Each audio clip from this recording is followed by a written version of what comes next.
হত্যাকাণ্ডে অংশগ্রহণকারী অফিসারদের একজন মেজর মহিউদ্দিন, দ্বিতীয় ফিল্ড আর্টিলারির, তিনি থেকে গিয়েছেন। অন্যরা তো দেশ ছেড়ে ব্যাংকক চলে গিয়েছিল। মহিউদ্দিন গভীর রাত্রে গিয়ে জিয়াউর রহমানকে বন্দিদশা থেকে মুক্ত করে টু ফিল্ড রেজিমেন্টে নিয়ে আসেন।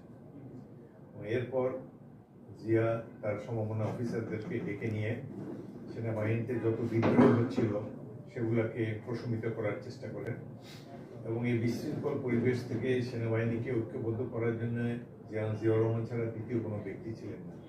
অনেক কষ্ট করে জেনারেল জিয়া সৈনিকদেরকে শৃঙ্খলার মধ্যে ফিরে আসেন, যে যার ব্যারাকে নিজের দায়িত্বে ফিরে যান এবং জিয়াউর রহমান সেনাবাহিনীকে এইভাবে রক্ষা করেন। তখন যেহেতু আওয়ামী লীগের সরকার ছিল না, দেশে একটা সাংগঠনিক শূন্যতা বিরাজ করছিল। এই শূন্যতা পূরণের জন্য জনগণ এবং সিপাহীরা জিয়াউর রহমানকে বেছে নেন এবং জিয়াউর রহমানের ইচ্ছা না থাকা সত্ত্বেও, তিনি রাজনৈতিক বিমুখ ব্যক্তি হওয়া সত্ত্বেও তিনি জনগণের ডাকে সাড়া দিয়ে রাষ্ট্রের দায়িত্বভার গ্রহণ করেন। এইভাবে 7ই নভেম্বরে জিয়ার উত্থান, সাথে সাথে বাংলাদেশি জাতীয়তাবাদের উত্থান এবং বাংলাদেশ পেল একজন সহজ সরল সৈনিক, দেশপ্রেমিক রাষ্ট্রপতি, যিনি সততা এবং দেশপ্রেমের উদাহরণ হয়ে রয়েছেন আজও। তিনি যেভাবে রাষ্ট্র পরিচালনা করেছেন